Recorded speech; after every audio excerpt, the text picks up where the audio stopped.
All right, last night, legendary pro wrestler Hulk Hogan captivated America with a very entertaining speech at the RNC, including this scene of him ripping his shirt off. Take a look.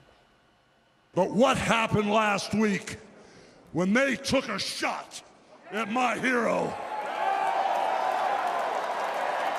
and they tried to kill the next president of the United States? Enough was enough. And I said, let Trumpomania run wild, brother. Let Trumpomania rule again. Let Trumpomania make America great again.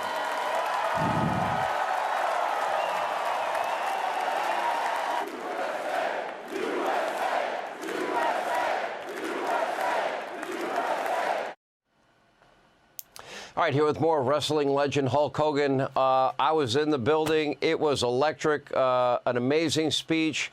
I don't know how much of that were prepared remarks versus you just being you. What was it? Well, brother, you know, it was electric there last night, and my partner that was with me, he said the stage manager commented to him, he hasn't gone to the teleprompter for 6 minutes. I'm surprised they haven't jerked him off the stage yet. So, brother, I was winging and flying and pivoting and just doing audibles, man. I was listening to the crowd and feeling them. It kind of was like being in the wrestling ring. Yeah. You know, you said something that really caught my attention. You said, as an entertainer, you try to stay out of politics.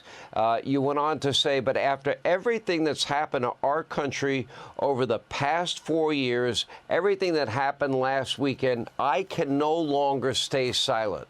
Explain.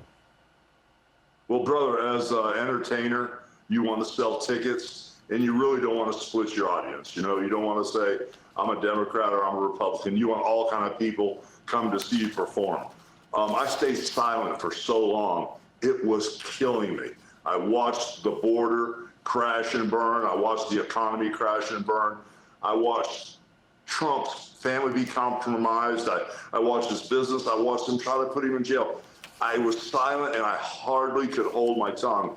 And then when they took that shot at him and tried to kill our leader, that was it for me, brother. I couldn't do it anymore. But that's why I stayed silent, because it was a business decision. It was a weak decision. It was a cowardly decision. But now that's over with, brother. I'm on the team. You know, it's amazing. You talk about things, and, you know, I'm sure over the years you've done really well financially. I started out with no money in my adult life. I would assume you probably did as well. And I remember those days. It's kind of burned into my brain. I still have the same thought process in some ways.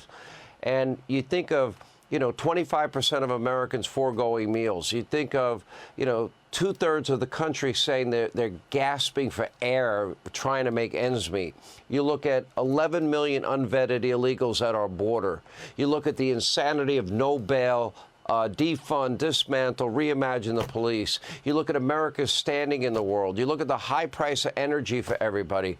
I mean, it just downright pisses me off, because everything that I mentioned, including the assassination attempt, all of this was preventable. And when preventable things happen, it drives me up a wall. Well, I feel the same way. I mean, with the money, when we do not put America first, like it's been happening for years and years and years, if we had that type of money, every American should be a millionaire. With the billions and billions of dollars they've given away, it just kills me to see our vets on the street, to see the vets not being taken care of. I've been with the WWE, brother, since 1977. And one of the things we do is we visit the hospitals. We do the USO tours. We go all over the place. These vets put their lives on the line for us so we can be free. And we don't take care of them. Donald Trump is putting his life on the line to try to make America great again. And someone like me is going to remain silent.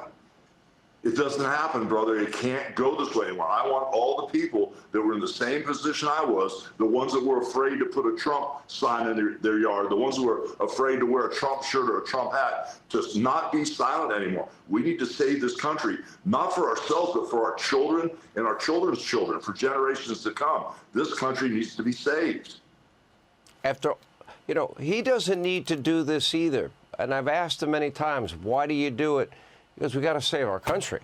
I mean, to him, it's not even a thought process. It's instinctive almost at this point. And, you know, when he says he'll get it done very quickly, I believe he will. Well, the thing that kills me is I know this man. I mean, this man has been good to me, been good to my family, and I watch how he treats people over the years. I've known him for 35 years, and what the press does, they make him like he's the devil or something. They write the worst stuff in the world, and it's not true. This is a great man. This is a great American. Okay, he's got a personality. A lot of us do. Okay, he's got a little bit of an ego, or a lot of it an ego. Who cares? But he loves America. He loves people. He loves to see people do good. And that's what he's all about. And the sooner people get this, the sooner better off they will be. You know, they try to create a caricature and dehumanize him, and they're willing to do anything to stop him. By the way, one thing that would stop me from ever getting in the ring is you. I think I'll pass on that opportunity if I'm ever given it. I've watched you in the ring, man, for a long time, and you're a killer out there. We appreciate you. Well, it was let a me tell great you night something, last my brother. night. I got remarried, and I've got a stepson that I just got him in jiu-jitsu because of you. Awesome. Oos. Appreciate it.